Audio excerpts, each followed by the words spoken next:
Olá pessoal, muito boa noite a todos, sejam bem-vindos aqui à nossa live, hoje aqui no perfil da FG Clínica aqui no Instagram. Então a Fabiola já está aqui, a Lúcia Gomes, a enfermeira Valéria, o pessoal que está chegando aqui, sinaliza aí para mim, ó, com joinha, se está ouvindo bem, se o áudio tá bom, tá? Eu sou o Dr. Francinaldo Gomes, sou o diretor e fundador da FG Clínica e lá nós somos assim especializados no atendimento de pessoas que sofrem com epilepsia, pessoas que sofrem com mal de Parkinson, pessoas que sofrem com vários grupos de doenças neurológicas que necessitam de tratamento por meio de neuromodulação, por exemplo, tratamento com cannabis medicinal e várias outras formas, incluindo cirurgia e outras formas de tratamento. Oi Raildo, seja bem-vindo, boa noite aqui, obrigado aí pela presença aqui na nossa live. E eu quero, a Viviane também acabou de entrar, o pessoal que já entrou aqui, compartilha essa live com outras pessoas do perfil de vocês aí, para a gente trazer um número cada vez maior de pessoas aqui para o perfil no Instagram. E nós que estamos aí chegando a 2.000 seguidores aqui no perfil da clínica também. E eu queria também falar para vocês do canal no YouTube, né? O canal da FG Clínica, que está chegando aqui, olha aqui pessoal, a 11.000 inscritos aqui no canal. Olha aqui, estamos com 10.950 inscritos no canal aqui no YouTube aqui da FG Clínica, né? Então, quem ainda não se inscreveu, a gente tem mais de 380 vídeos sobre vários tipos de tratamento, né? De doenças, epilepsias, ó. Epilepsias, doença de Parkinson, cannabis medicinal, conteúdo bem rico e com a linguagem aí para você aí, né? Que segue a gente, que se inscreve no canal, que comente. E olha aqui pessoal, quem responde todos os comentários sou eu mesmo, tá? Então todas as noites eu venho aqui, vejo os comentários e respondo aí pro pessoal, tá bom? Então quem não está inscrito ainda no canal, é aqui ó, FG Clínica, tá? Pode se inscrever, FG Clínica no YouTube, deixe seus comentários, deixe sua sugestão de vídeo, que vai ser um prazer muito grande aí, tá? Gravando o vídeo aí para responder as dúvidas de vocês, tá bom? Lúcia Gomes chegou, obrigado, boa noite Lúcia. Eva Duarte, a Ana Soraya Fernandes está aqui também. Então, olha, a Ana Soraya acabou de começar a seguir aí, obrigado aí Ana, fica aí com a gente aqui no perfil, tá bom? Francinete Gomes, minha querida irmã, tá aqui com a gente, tá bom, minha irmã? Beijo para você aí. Obrigado, você está sempre presente aí com a gente, tá bom?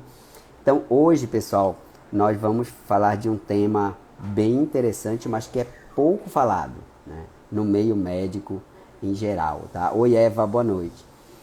Que é a importância da fisioterapia, principalmente a fisioterapia motora, tá? No tratamento das doenças neurológicas. Então, quem tem alguma doença neurológica, quem conhece alguém que tenha alguma doença neurológica, sabe que elas costumam afetar muito a motricidade das pessoas. Então, Oi, Adriane Marluce, seja bem-vinda, Adriane. O Emerson acabou de entrar aqui. Vamos lá, pessoal, vamos compartilhar a live com várias pessoas aí do perfil, trazer um número cada vez maior de pessoas para cá, para a gente estar tirando as dúvidas de vocês, trazendo conhecimento novo, trazendo inovação, enfim, trazendo o que há de melhor no tratamento neurológico e neurocirúrgico aqui para as pessoas aqui da nossa região, né? De Belém, região norte do Pará e de várias outras cidades. Eu quero aproveitar aqui também para mandar um abraço e um carinho especial para o pessoal de Macapá, né? Quinta-feira passada eu estive na cidade de Macapá para, junto com outros dois colegas, o Dr. Isaías Cabral e o Dr. Tiago Brito, a gente fez a primeira cirurgia de implante de estimulador de nervo vago para tratamento de uma pessoa com epilepsia que já estava internado há mais de um ano lá no hospital, tá? Aguardando uma definição porque as crises não melhoravam. Então, o meu agradecimento aí à Secretaria Estadual de Saúde de Macapá, que proporcionou a cirurgia, a todos os que se empenharam, e parabéns aí para o estado aí do Amapá, né, para a capital Macapá, que conseguiu proporcionar aí esse tratamento para essa pessoa e que venham muitos outros a se beneficiarem aí do tratamento, tá bom? Olha, o Dr. Igor, que é o nosso convidado de hoje aqui para falar de fisioterapia, acabou de entrar aqui, daqui a pouco ele já vai entrar ao vivo comigo. Então, como eu estava falando para vocês,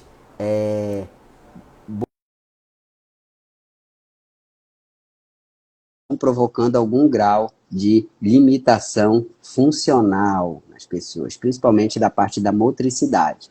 Dificuldade para mexer um braço, dificuldade para mexer uma perna. Oi, Igor, boa noite, tudo bom? Boa noite. Eu estou falando aqui, estou agradecendo aí o pessoal, porque algumas boas notícias aí, viu? O nosso perfil aqui no Instagram está chegando a 2.000 seguidores, que é muito bom, tá, pra gente. Vamos chegar aí nos 2.000, nos 3.000, nos 5.000 e por aí vai. O canal no YouTube está chegando a 11.000 inscritos. Faltam pouco menos de 50 pessoas inscritas. Então, estou convidando o pessoal aí que ainda não é inscrito para se inscrever lá. Faltam 50 pessoas para a gente chegar a 11.000 inscritos. E estava falando também que na quinta-feira passada, estava agradecendo aí ao pessoal de Macapá. Eu estive em Macapá para fazer a primeira cirurgia de implante de estimulador de nervo vago para tratamento de pessoa com epilepsia, né? Então, isso é um marco aí para a nossa região, que hoje já é vista com olhos pelo restante do Brasil, já é vista de uma forma diferente quando se fala em tratamento de excelência em neurologia e neurocirurgia, tá, pessoal? Durante muito tempo houve um gap aí, um abismo entre a região norte e o restante do Brasil, mas eu posso dizer para vocês que esse abismo hoje está bem menor. Hoje a gente consegue fazer aqui em Belém do Pará e até em outras capitais aqui da região norte, em outras cidades, atendimento que seria feito em qualquer outro lugar do Brasil, né? E às vezes até do mundo, tá? Então isso é motivo de muito orgulho aí para a gente. E como a gente está falando aqui das questões relacionadas à parte motora, né? O comprometimento motor das doenças neurológicas, principalmente, eu convidei aqui o Dr. Igor Tagore, excelente fisioterapeuta, depois ele vai falar um pouco mais aí das credenciais dele, colaborador aqui da FG Clínica, lá do perfil Epilepsia 360, além de um amigo, empreendedor nato aí na área da saúde, e que ele vai falar para a gente vai fazer um bate-papo aqui sobre a importância da fisioterapia no tratamento de pessoas com doenças neurológicas, tá bom? Então, quero dar as boas-vindas a todos aqui. Fiquem com a gente aí até o final da live. A gente vai dar umas dicas muito interessantes aí para todos vocês. E agradecer ao Dr. Igor aí por ter aceitado o nosso convite. E dizer para vocês que as nossas lives estão ocorrendo quarta-feiras alternadas, né, a cada 15 dias, onde a gente traz sempre um tema escolhido por vocês. Então, o nosso tema já da próxima live nós já temos, depois eu vou colocar aqui para vocês no final qual vai ser o tema da próxima live. Então, Igor, boa noite, seja bem-vindo. Sei que você está aí na sua lida, né, na correria aí do dia a dia, mas você parou aí para falar um pouco aqui para a gente. Então, as doenças neurológicas, pessoal, costumam comprometer de alguma forma a parte motora da pessoa, né? O andar, o caminhar, né, o subir escada, se alimentar por conta da força da mão, seja através da força muscular, quer dizer, prejudicando a força, seja através da coordenação, né? Muitas vezes a pessoa ela tem a força, mas não consegue coordenar os movimentos. Então, isso acaba afetando. E essa, vamos falar assim, essa afetação, né? Se é que existe essa palavra, eu acho que existe, muitas vezes compromete muito a qualidade de vida. A pessoa depende de alguém para se alimentar, depende de uma órtese para poder andar, depende de alguém para fazer a sua higiene pessoal e várias situações aí. Então, pessoal, por isso que a gente vai falar da importância da fisioterapia nas pessoas que têm a doença neurológica. A gente, às vezes, acaba focando muito no remédio, na cirurgia, né? E esquece da parte da fisioterapia. Então, o doutor Igor está aqui para falar para a gente aí. Igor, seja bem-vindo. Queria que você falasse um pouco de você, do seu trabalho, para a gente entrar, então, no tema central aí da nossa live. Maravilha, Doc. Prazer enorme estar participando aqui da live. Sempre é uma alegria poder somar com as discussões que são propostas por aqui. Também é uma alegria poder fazer parte aí do time da FG Clínica, poder somar aí com a área da fisioterapia.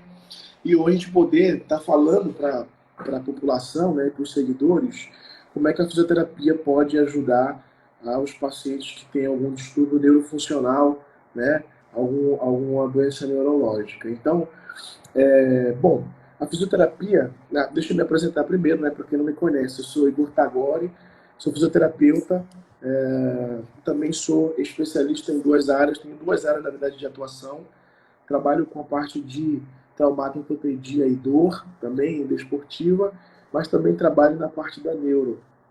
O meu mestrado ele foi em neurociência e comportamento, onde eu fui estudar mais a fundo aí o cérebro humano e como a gente consegue estar fazendo intervenções em variados aspectos para esse cérebro humano, né? E aí trazendo para o meu lado, né, como a fisioterapia ela pode somar para a pessoa que tem alguma doença neurológica, né? Hoje a gente tem muitas ferramentas validadas, a gente tem muitos protocolos de tratamento. Quando eu digo protocolo, não é receita de bolo, mas a gente tem ferramentas mesmo, métodos que existem dentro da fisioterapia e a gente consegue estar trabalhando com o paciente e com a pessoa que tem alguma doença neurológica, né? Então, se a gente for passar por alguns distúrbios específicos, né? A gente vai trabalhar principalmente no distúrbio do movimento, né? Então, algumas patologias neurológicas vão gerar distúrbios de movimento, ou então rigidez articular, ou ainda debilidade na coordenação motora, na marcha, né? E a gente vai atuar nesse aspecto, corrigindo, prevenindo ou retardando. Depende o momento em que a fisioterapia entra.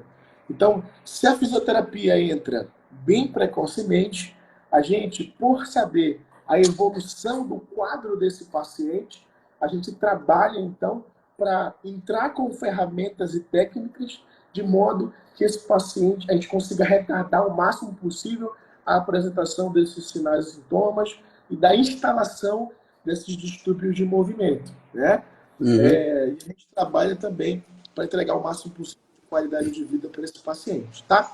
Quando a gente fala de qualidade de vida, a gente tem vários pontos ligados aí a questões muito específicas. Às vezes, qualidade de vida é o paciente ter independência, né? O que é independência? Dependência de poder comer sozinho, ele poder tomar seu banho sozinho, ele poder fazer sua caminhada, o seu trabalho. Então, a gente entra dentro dessa necessidade e tem essa sensibilidade de estar trabalhando o máximo possível para preservar essa independência, tá? A gente parte do raciocínio onde movimento é vida. Então, a gente tenta trabalhar o movimento o máximo possível e a gente tenta estimular através daquilo que a ciência tem mostrado que é efetivo para esse paciente, que são formas de estimular esse paciente. Excelente, doutor Igor. Olha, você falou uma frase aí que é vital, né? Movimento é vida, gente.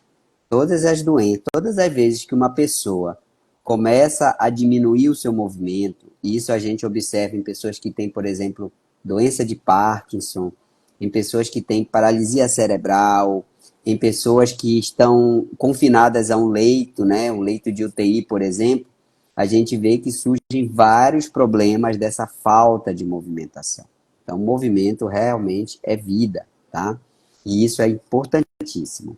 Pessoal, quem está aqui, quem quiser fazer alguma pergunta, colocar alguma observação aqui, pode colocar aqui no chat que a gente vai destrinchar, vai responder, vai comentar, tá bom? Peço que todo mundo participe. Não esqueçam de compartilhar a live com os seguidores de vocês aí no perfil. Se cada um de vocês que está aqui pegar o aviãozinho aí e mandar para outras 3 pessoas, e essas 3 pessoas mandarem para mais 3 pessoas, a gente vai ter um número enorme de pessoas aqui na live. E isso mostra para o Instagram que o nosso conteúdo é bom e ele ajuda aí na entrega a levar essa informação para um número cada vez maior de pessoas. Mas, Igor, eu quero seguir uma sequência aqui com você, uma sequência lógica para a gente. Primeiro ponto que eu quero, a primeira pergunta que o pessoal colocou aí para a gente, lá no Stories. A gente deve esperar ter uma doença neurológica e alguma dificuldade motora para poder exercitar a nossa musculatura? Ou a gente já tem que pensar antes disso, já deixar meio que o corpo preparado para caso aconteça alguma situação, você já está, digamos assim, com o seu corpo em bom estado, né? E o seu corpo bem treinado. O que é que você me diz? Seria uma coisa meio que, não é preventiva, mas uma precaução, né? Porque muitas vezes a gente é, resolve usar o cinto de segurança depois que o carro já bateu, né? A gente não adianta. O que é que você me diz assim? O que é que a gente pode fazer enquanto ninguém tem aqui uma dificuldade? Por exemplo, eu não tenho nenhuma dificuldade motora, mas um dia provavelmente vou ter por alguma situação. Mas o que é que eu posso fazer hoje para que quando isso acontecer, a repercussão seja menor, seja eu consiga minimizar? Maravilha. Bom, sempre focar no movimento. Então, com doença ou sem doença, exercício vai ser efetivo, tá? Todos os artigos científicos atuais trazem como evidência, depois do aconselhamento e educação do paciente, a recomendação da prática de exercício físico. Então, já que nós estamos falando do pré ainda, então Uhum. todo mundo, todos nós temos que ter como cultura a prática do exercício físico, tá? Por quê? Porque nós não nascemos para ficar sedentários, né? É uma questão evolucionária, né? Nós tínhamos uma cultura de movimento, nós tínhamos que nos movimentar para caçar, nós tínhamos que nos movimentar para conquistar as coisas, nós tínhamos que estar em movimento, né? E aí não apareciam tantas doenças como nós temos doenças hoje. O que acontece é que há uma mudança cultural alimentar e também na questão do movimento. E há um impacto associado no péssimo, na grande queda da qualidade alimentar, associado ao grande índice de sedentarismo. Então, uma das frases que eu mais gosto é: cave um poço antes de ter sede. Isso serve para a parte da saúde também. Então, o maior investimento que você pode fazer na sua vida, tirando a parte financeira, é você ter o cuidado de semear todos os dias exercício físico, tá? A gente não vai entrar na descrição mais profunda do exercício físico, mas nós temos 2 tipos de exercício físico específico. É muito importante o público saber. Nós temos o exercício aeróbico, onde você vai ter um grande consumo de oxigênio, e um exercício anaeróbico, onde você não vai ter o grande consumo de oxigênio, tá? O exercício anaeróbico, ele vai ser efetivo para um grupo de prevenções e o anaeróbico para outro grupo de prevenções. Só para vocês entenderem, uma das doenças que mais mata ou mais gera sequelas é uma doença que vai ser uma manifestação vascular que gera um AVC, O né? famoso Ela faz derrame cerebral, né? Exatamente. E ela faz parte do grupo de doenças evitáveis, porque geralmente está relacionado ao estilo de vida e à falta de exercício físico. É uma dos maiores questões relacionadas, né? E aí, se você pratica exercício físico, por exemplo, você melhora a contratividade e a funcionalidade das suas artérias. Você diminui o depósito de gordura nas artérias, você diminui o processo inflamatório sistêmico, então você diminui a possibilidade de ter, por exemplo, um AVC. Simplesmente se alimentando bem e fazendo exercício físico. A mesma coisa vai servir para outros problemas. Por quê? O exercício físico, ele é uma das poucas coisas que a gente faz, pessoal, que consegue aumentar o fator de crescimento neurotrófico. O que isso Olha, significa? que legal. Então, quando você faz exercício físico, o nosso neurônio, né, ele parece uma raizinha. Quando a gente faz exercício físico, a gente aumenta o fator de crescimento do neurônio.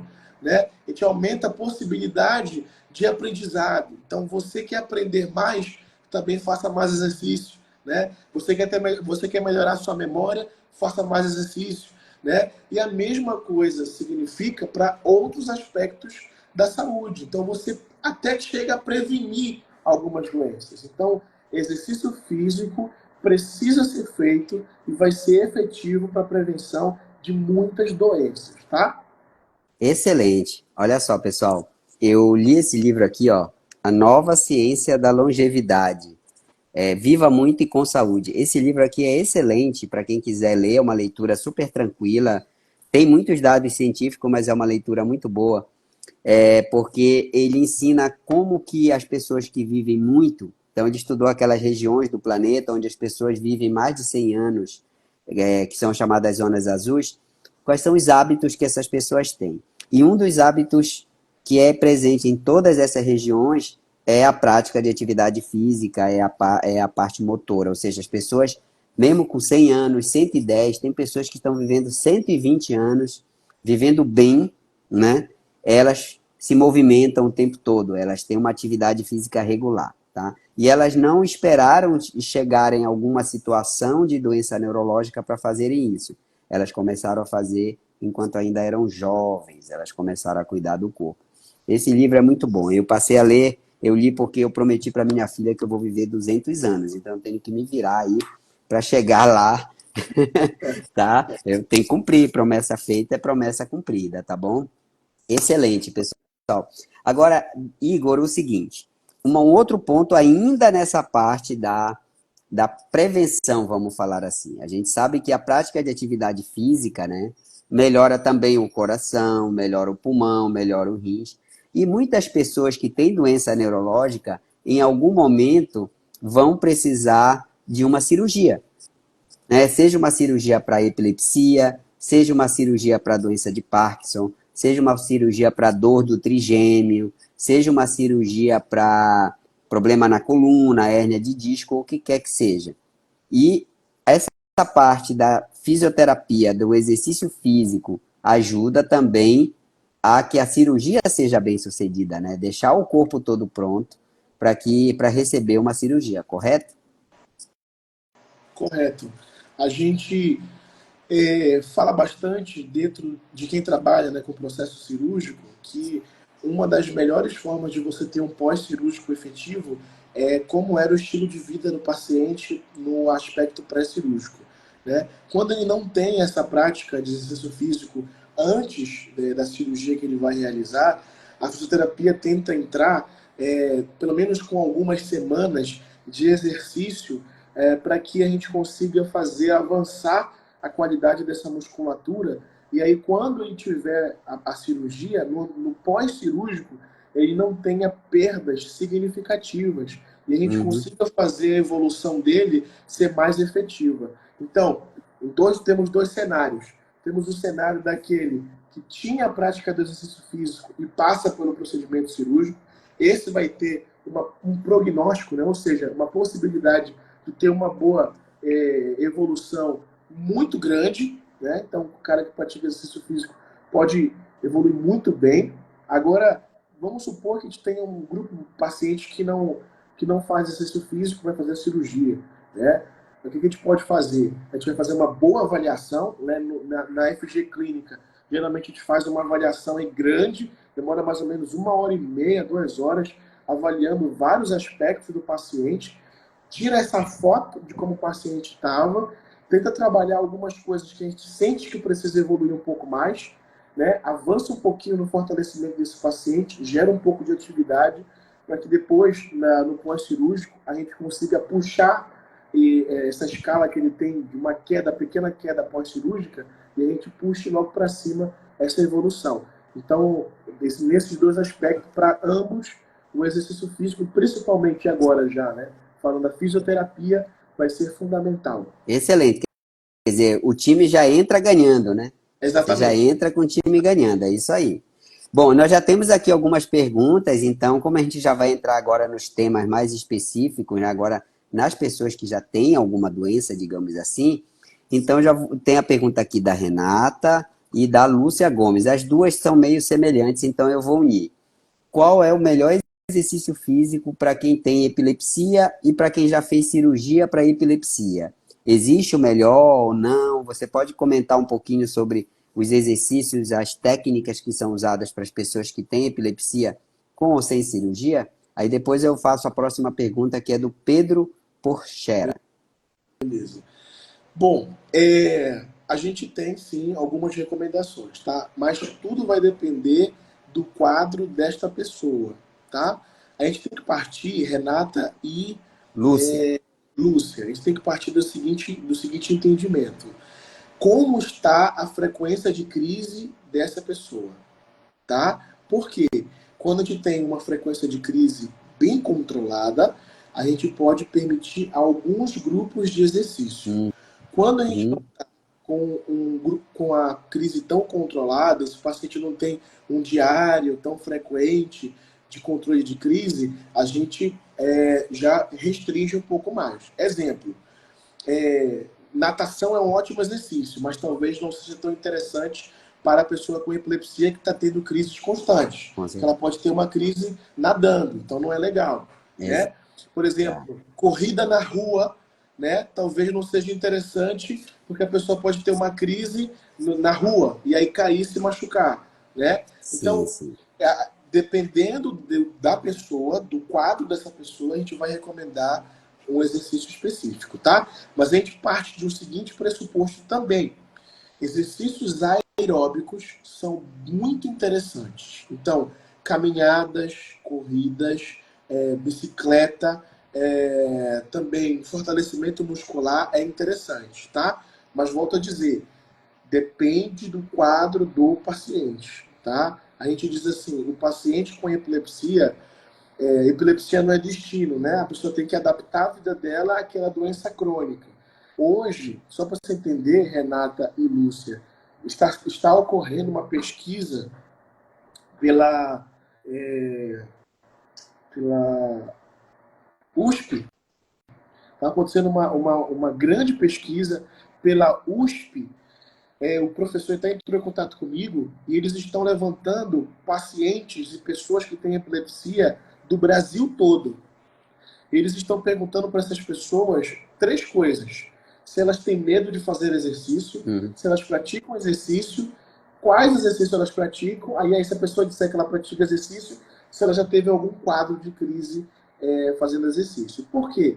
Algumas evidências direcionam, Lúcia, que a, quando a pessoa pratica exercício, ela tem algumas mudanças específicas e automaticamente o exercício acaba sendo interessante para o controle da crise.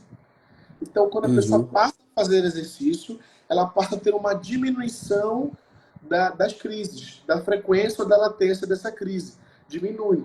Né? Só que, claro, é preciso ser feito por uma equipe multi, porque precisa ser feita a análise de como é o quadro, Uhum. né, desse paciente, de qual é o quadro desse paciente para saber qual é o exercício que ele pode fazer, tá? Mas se conseguir fazer exercício aeróbico, é muito importante, principalmente para o controle da crise, tá bom? Excelente.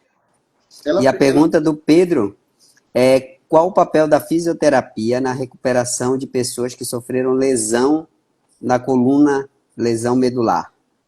fundamental, né? A gente participa de todos os momentos, desde o aspecto desse paciente ter sido admitido, ter feito os procedimentos cirúrgicos que podem ser necessários, ter cuidado ele no ambiente hospitalar. Então, às vezes, esse paciente pode ter um quadro um pouco grave, então a ventilação mecânica quem cuida é a gente, a mobilização passiva, se ele estiver em coma, é a gente. Depois que ele Uhum. sai do hospital, todo o procedimento a gente que faz. Então a gente começa a trabalhar desde o hospital. A gente sempre diz que nós entramos desde o primeiro pós-operatório, né? E vai Uhum. intervindo nesse paciente no aspecto ventilatório, depois no aspecto motor. Até, por exemplo, quando a gente tem um hospital que tem uma estrutura bem interessante, equipada, a gente tem umas macas, por exemplo, que a gente pega esse paciente, coloca uns cintos na perna, né? dependendo do nível da lesão medular, né, desse paciente, a gente coloca esses cintos e a gente coloca esse paciente em ortostatismo, coloca ele de pé para ter uma melhora sistêmica do quadro dele, né, e a gente faz esse estímulo, né. Depois, quando esse paciente vai para casa, a gente trabalha quais foram os movimentos que ele permaneceu, tá? Dependendo do nível, né? A gente vai conseguir ter certo tipo de movimento, mobilidade, e a gente dá função para esse paciente. Então, vamos supor que esse paciente está paraplégico, então ele perdeu o Uhum. movimento das pernas. A gente vai trabalhar principalmente, né, força de membro superior, já que ele vai ter que ter força para se locomover no sentido de movimentar a cadeira de rodas. Uhum. Né? E então a gente trabalha bastante isso para entregar uma vida após essa eventualidade. Excelente. Então, olha, nós já falamos aqui de epilepsia, pessoas com epilepsia. Nós já falamos aqui sobre lesão medular, que é uma causa até muito comum, né? Principalmente por conta de acidente de trânsito, tumores, né? Que as pessoas têm muitas vezes na coluna. Nós temos vários vídeos lá no canal, no YouTube, que eu falei para vocês sobre questão de tumores e etc. É, vamos falar um pouquinho agora da fisioterapia na pessoa que tem doença de Parkinson. Antes disso, só dizer aqui, a Lúcia, a dona Lúcia e outros colegas fizeram algumas perguntas aqui relacionadas sobre epilepsia diretamente, tá?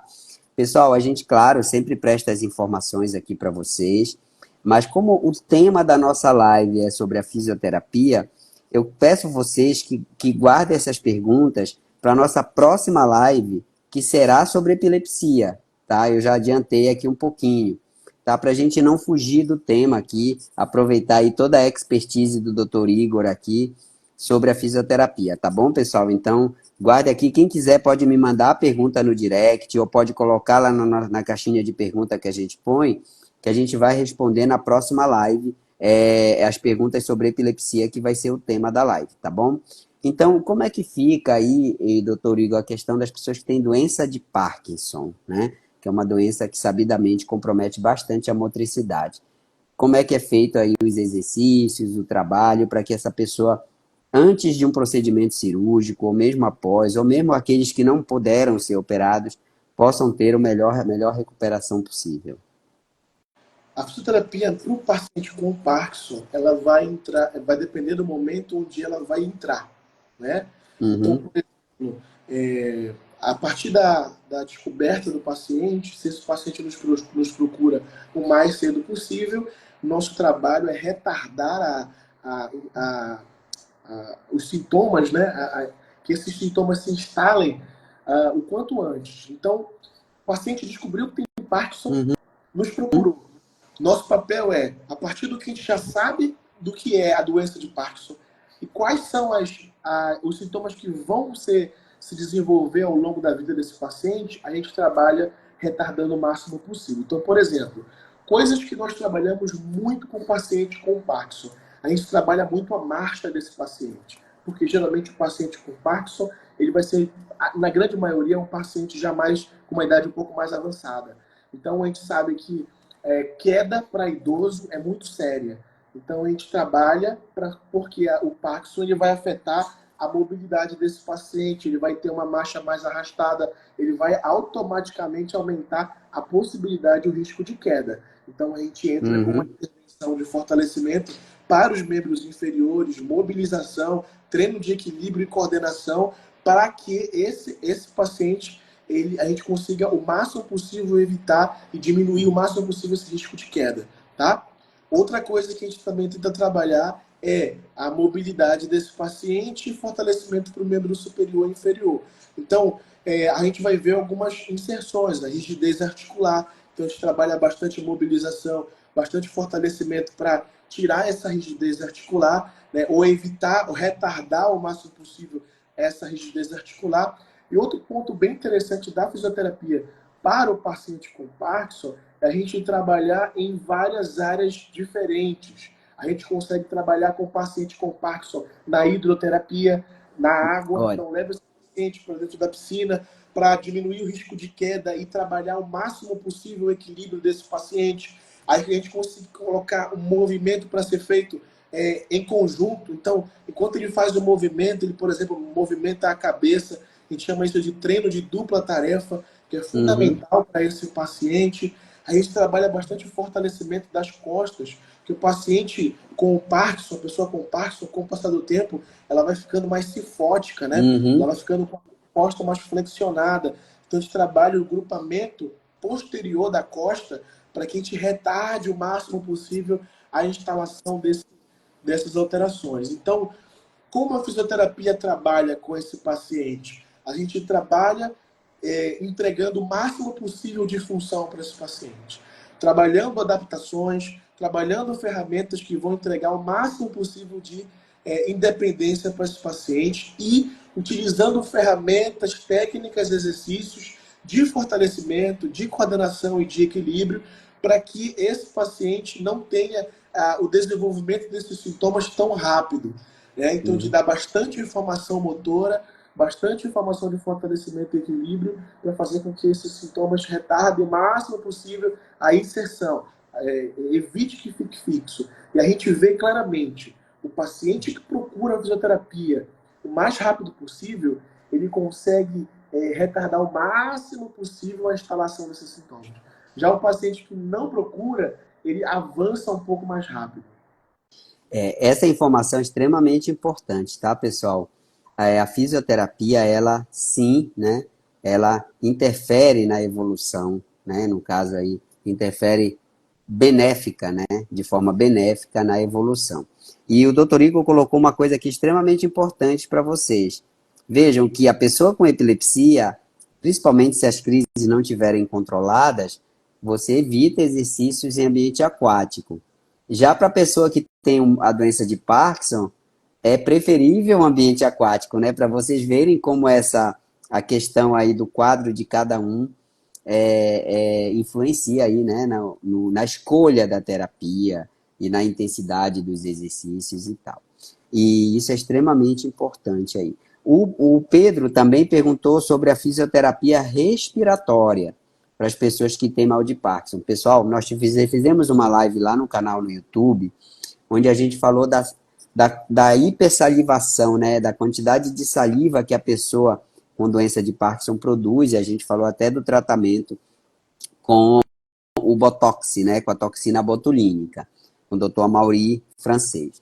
E isso é para mostrar para vocês o seguinte, a pessoa com mal de Parkinson e outras doenças neurológicas, como o AVC, o Alzheimer, a paralisia cerebral, eles podem produzir muita saliva, e essa saliva costuma ir para o pulmão e causar pneumonia, muitas vezes, que às vezes é até prejudicial e pode até matar a pessoa, né? Pode até levar a pessoa a óbito. E nesse ponto, a fisioterapia respiratória é extremamente importante, não é, doutor Igor? Para que, tanto para prevenir a questão da pneumonia, quanto para ajudar na recuperação aí, se a pessoa já teve, né, a doença, correto?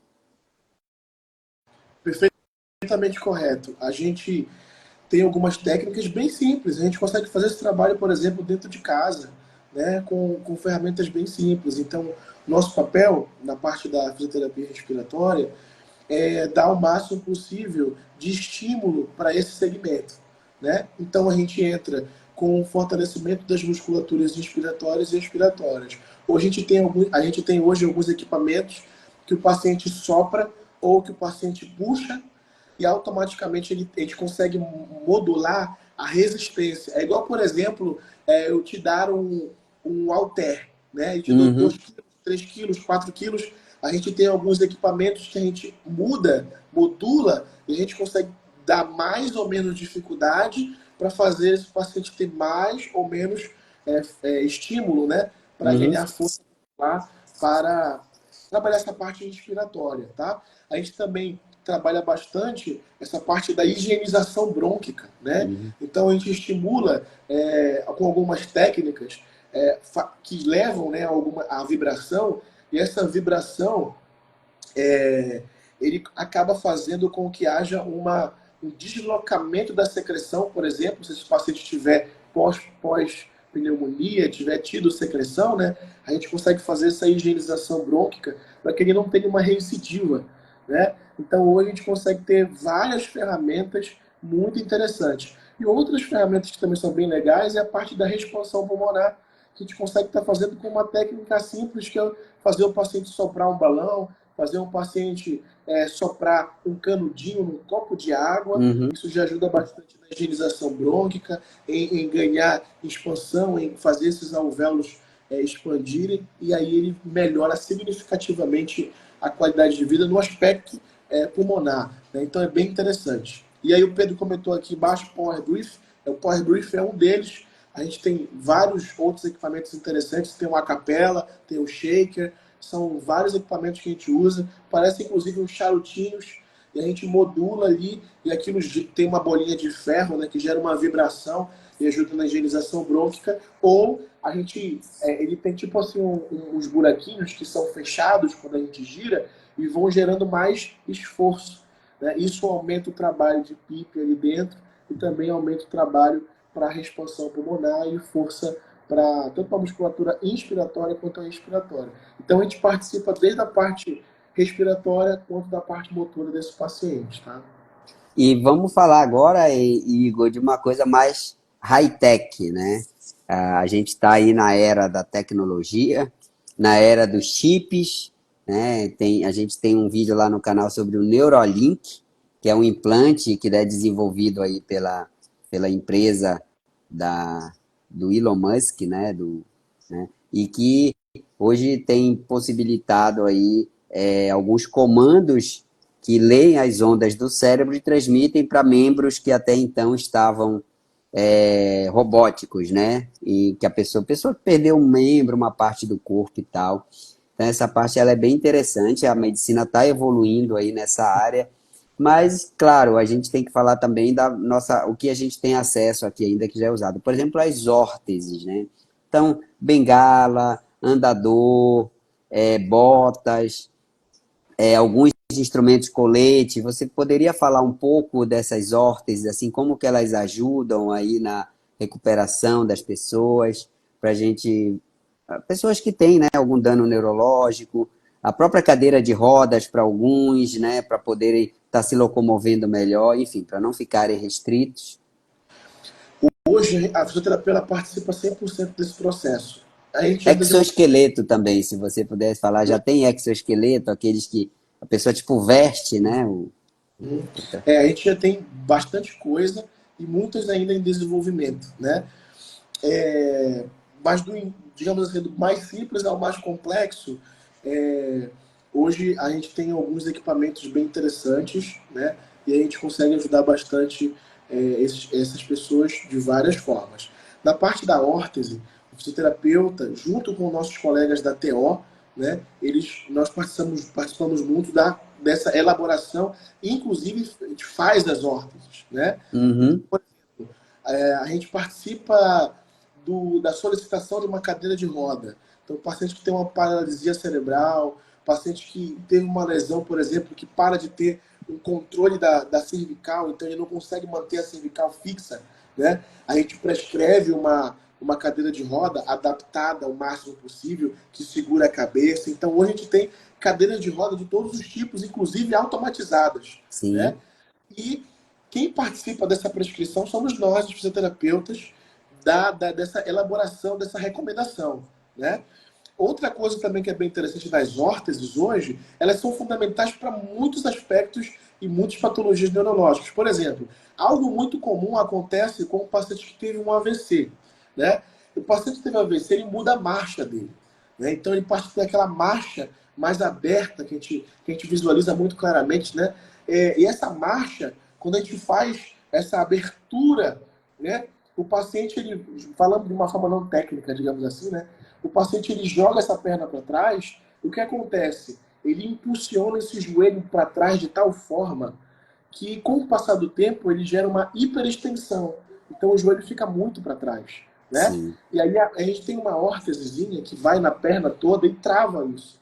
Para que esse paciente, por ter essa marcha, a gente adapta antes para que esses ligamentos não fiquem sendo forçados de tal forma que eles acabem tendo essa hiperextensão. Olha os meus alunos aparecendo aí na live. Eu estou vendo aqui os comentários. Nosso mestre da anatomia, professor mais que querido.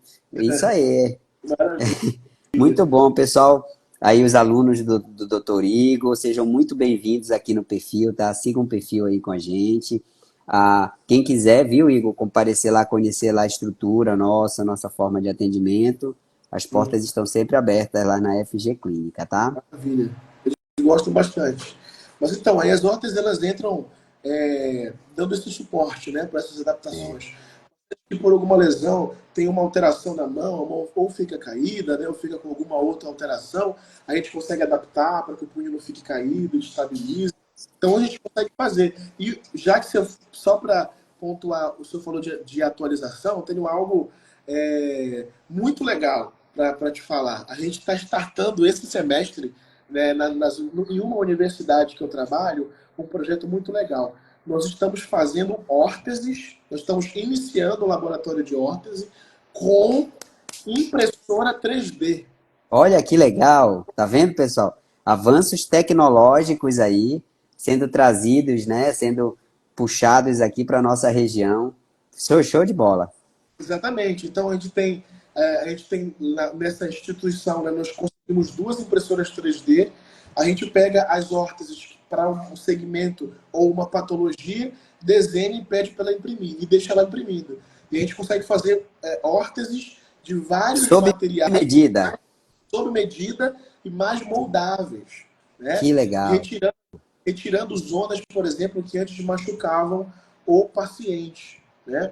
Então, Igor, eu queria até aproveitar aqui a oportunidade e, pessoal, quem quiser, dê um joinha aí que eu quero ver se vocês querem também. Eu tive uma ideia aqui do Dr. Igor aí, dentro do tempo dele, claro, gravar um vídeo lá para o canal lá da FG Clínica sobre essas órteses, né? Mostrar e tal, e sobre o que tem de novidade aí, exoesqueleto, cadeira autônoma, o que você tiver, Igor, puder gravar um vídeo lá pra gente colocar lá no canal. Pessoal, quem tiver comigo aí, ó, dê um joinha aí pra gente convencer o Dr. Igor aí. Eu sei que ele é uma pessoa bastante ocupada, mas vai ser bem legal isso, porque a gente não tem, né? As pessoas procuram muitas vezes e não acham. Hoje a gente já fala em medicina aeroespacial, mas muitas vezes a pessoa não sabe usar uma bengala ou um andador. Então, pessoal, quem quiser, olha, faca na caveira aí, todo mundo, Igor, já viu, ó. Promessa é dívida, viu? Colocar lá no canal, Dr. Igor, aí um vídeo bem legal sobre as órteses usadas em pessoas com doença neurológica aí, tá bom? Pessoal, obrigado aí. Isso aí, pessoal, vamos botar, ó, todo mundo botando joinha aí, Igor. vamos fazer assim. Legal, legal, show de bola. Muito bom, viu, Igor? Olha, vejam, pessoal, como que a fisioterapia, como que a movimentação, como que os exercícios físicos são importantes para quem ainda não tem doença neurológica. Todos nós vamos ter, pessoal, não tem jeito, é o preço que a gente paga por viver mais e melhor, né? O ser humano está vivendo cada vez mais. Esse livro aqui mostra muito bem isso, a nova ciência da longevidade. Quem convido vocês a lerem aí, vale a pena, tá? E a gente tem que. Ninguém quer viver muito em condições ruins. Então, a gente tem que começar a cuidar do nosso corpo o mais cedo possível para que ele suporte, né, a idade aí que vem. E, Igor, quero fazer a nossa. Já meio na nossa última pergunta aqui. Onde é que entra o profissional da fisioterapia nisso tudo, né? Porque a gente fala aqui, aí muitas pessoas dizem, tá bom, então amanhã eu vou para academia, eu vou fazer isso, aquilo, eu vou caminhar, vou botar um tênis, um fone de ouvido e vou. É aconselhável fazer assim ou é melhor ter a ajuda de um profissional, a orientação para trabalhar isso de uma forma mais correta e com menos risco de exercício, de dano? A gente sabe, por exemplo, principalmente as pessoas idosas, têm um risco de fraturas, né? De listese, de lesões graves, quedas e tal. É importante ter um profissional do lado aí orientando? Sempre, sempre, né? A gente precisa trabalhar, os artigos científicos mais novos, né, eles puxam a fisioterapia principalmente, mas eu acredito que isso é para todas as áreas da saúde, eles estão pedindo cada vez mais a educação do paciente e o aconselhamento do paciente, né? Então, assim, a recomendação ela é a seguinte: sempre que for iniciar algo procure um profissional especializado, especialista, né? Sempre procure alguém de confiança para iniciar o processo de adaptação estrutural, de, enfim, para tudo, tá? Agora, uma coisa é muito importante pontuar. Quando a gente está falando de exercício físico, sem uma patologia prévia, né, o profissional que vai ajudar a gente, tá, é o profissional da educação física, tá? Os nossos colegas da educação física são eles que vão trabalhar conosco na academia, né, nos dando as recomendações, construindo as fichas de avaliação. Então, procurar um bom profissional da educação física é fundamental. Para correr, para nadar, para entrar na academia, para ter a orientação correta, isso é fundamental. Agora, se irão ser feitos exercícios físicos com uma patologia prévia, pode ser músculo-esquelética, pode ser neurológica, se é um exercício para tratamento, aí entra o profissional fisioterapeuta, tá? Por quê? Porque a gente estudou aquela patologia específica para fazer uma intervenção específica. A gente sabe que não dá para fazer um grupo de exercício, a gente sabe que dá para fazer outro grupo de exercício. Então, por exemplo, um evento simples, como um paciente que tem o diagnóstico de uma hernia de disco, ele nos procura, a gente faz um fortalecimento muito específico para esse paciente e depois libera ele para ficar com nossos colegas da educação física, né? E por aí vai. E, Igor, mais uma pergunta aí complementando essa. Olha, a minha prima Noêmia Maués entrou aqui. Oi, prima. Beijo para você. Obrigado aí pela sua presença aqui com a gente, tá? Elegante como sempre, minha querida prima. Te perguntar o seguinte. Eu criei aqui a hashtag Órteses Inovadoras Dr. Igor, tá? Que é do vídeo aí que você vai gravar aí pra gente, tá, pessoal? Vamos compartilhar aí a hashtag, tá? E aqui, pessoal, eu queria fazer, pegando esse gancho aí do Dr. Igor, eu queria fazer mais uma perguntinha antes da gente finalizar. É importante ensinar a família do paciente a fazer alguns exercícios com ele, Igor? Porque o fisioterapeuta não vai estar o tempo todo com ele, às vezes tem viagens. Como que funciona esse trabalho de educar a família? Olha, tu faz assim, faz desse jeito para melhorar o resultado. Perfeito. Eu gosto muito de fazer a informação para a família, né? Por quê? Porque a gente chamar a família para o tratamento é muito interessante por vários fatores. Pelo fator emocional do paciente. Então, Uhum.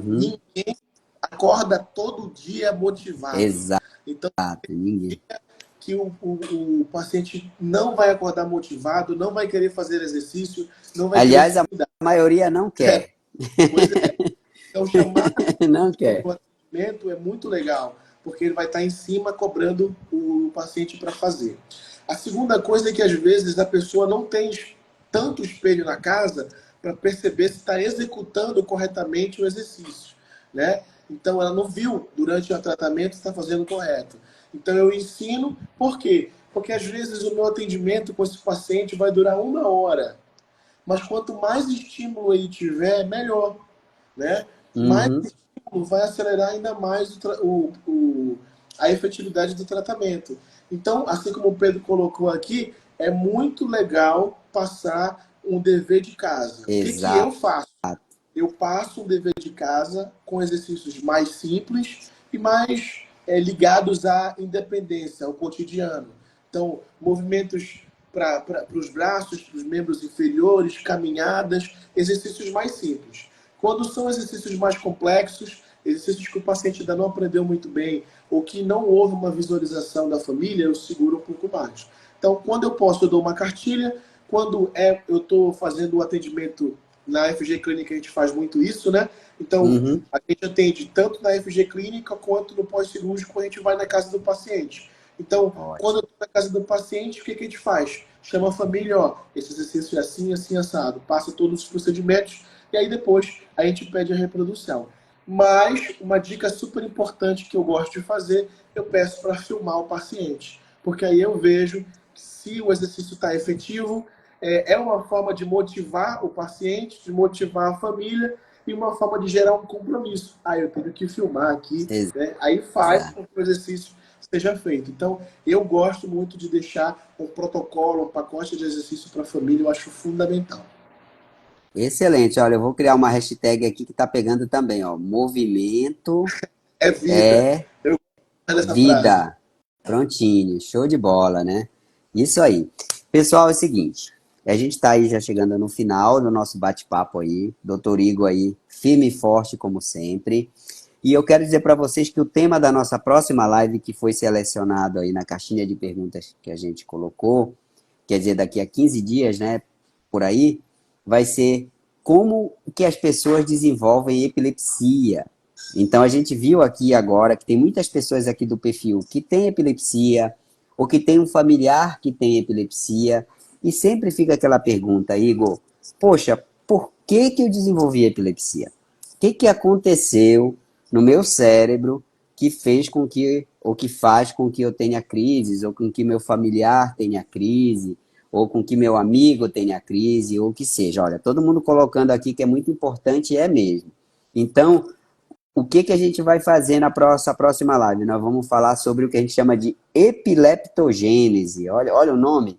É um nome assim feinho, né? Um nome incomum, mas na verdade significa assim: o que que faz uma pessoa que não tinha epilepsia passar a ter epilepsia, tá? E eu terei um convidado muito especial aqui para participar comigo para a gente falar desse tema aqui, que é um tema muito importante que está na cabeça de todo mundo. O que que faz a pessoa desenvolver epilepsia? Ou seja, o que que acontece durante a epileptogênese? A gênese quer dizer a origem da epilepsia. Então, eu já convido vocês aqui, todos, a participarem, a convidarem as pessoas, que daqui a 2 semanas a gente vai ter a nossa live com este tema, tá bom? Lembrando que a live acontece às quartas-feiras alternadas, né? Se houver alguma mudança de data, às vezes por alguma viagem, alguma cirurgia de urgência, queira ou não, sou neurocirurgião, né? Então, a gente às vezes tem cirurgia, a gente avisa aqui com antecedência para vocês, tá bom? Queria agradecer aqui a presença de todos. Silva Quadros, Lúcia Gomes, que está aqui. A Lúcia já entrou em contato comigo, aí ela está vendo a questão do tratamento do filho dela, tá? Que tem a síndrome de West, como ela já colocou. Lúcia, lute, Lúcia, não desista, tá? Que você vai conseguir, tá? Se não for ainda o VNS, como você tinha me mandado, outros tratamentos, o que puder, faça tudo o que você puder pelo seu filho, porque filho é filho, a gente tem que lutar aí muito por eles, tá? Todas as pessoas que entraram, a Thaís Araújo, que entrou, a Renata Caxias, aqui, e Pedro, parabéns aí, Aline, todo mundo aqui, quero agradecer o pessoal que participou aí com a gente, e agradecer principalmente ao Dr. Igor aí o convite. Quem não segue ainda o perfil, siga aqui no Instagram, inscreva-se lá no canal no YouTube, sugira novos vídeos, né? Que já deu uma missão aí para o Dr. Igor, aí de gravar a hashtag Órteses Inovadoras. Então a gente vai ter lá no canal para colocar para vocês, tá bom? E vamos em frente. Igor, gostaria que você fizesse as considerações finais para a gente dar boa noite aí para o nosso pessoal e agradecer mais uma vez a presença de todos aqui no perfil. Maravilha. Bom, muito obrigado pelo convite de poder falar dessa profissão aí que eu sou apaixonado, que é a fisioterapia, que eu exerço aí a minha missão na Terra, que é a fisioterapia. É uma alegria sempre falar da fisioterapia, falar de esperança, né? Para mim, a fisioterapia é sinônimo de esperança. O paciente que tem dor, ele espera viver sem dor. O paciente que está sem o movimento, espera ter o movimento de volta. O paciente que teve um diagnóstico de uma doença crônica, espera conseguir avançar com dignidade o resto da sua vida. E a fisioterapia, com um trabalho muito dedicado, consegue entregar isso para os pacientes com muita dedicação, né? Então, é muita alegria, eu tenho muito orgulho de ser fisioterapeuta e agradeço de coração pelo convite da FG Clínica. Eu tenho muito orgulho de fazer parte do time também, poder fazer a diferença que a gente está conseguindo fazer aqui em Belém do Pará e dizer a quem está nos ouvindo alguns pontos importantes. O primeiro ponto é o que o Pedro acabou de dizer: movimento é vida, se movimente. Você não foi feito para ficar parado, se movimente. Tudo que fica parado dá ruim. Então, até a água, quando está parada, apodrece. Então, se movimente. Exato. Né? Então, se movimente. Movimento vai te dar saúde, vai melhorar a tua memória, vai te dar motivação, vai melhorar o teu humor, vai melhorar tudo na tua vida. Cuide da sua vida. Segunda coisa, o corpo fala. Não deixe passar muito tempo que você está sentindo o sintoma e não procura ajuda. Hoje nós temos muitos profissionais da saúde que são fundamentais. Então, procure um profissional em que você confie, em que você se sinta abraçado, em que você sinta que está te ajudando, né, na tua jornada, e caminhe junto com esse profissional, ouça, confie nele, tá bom?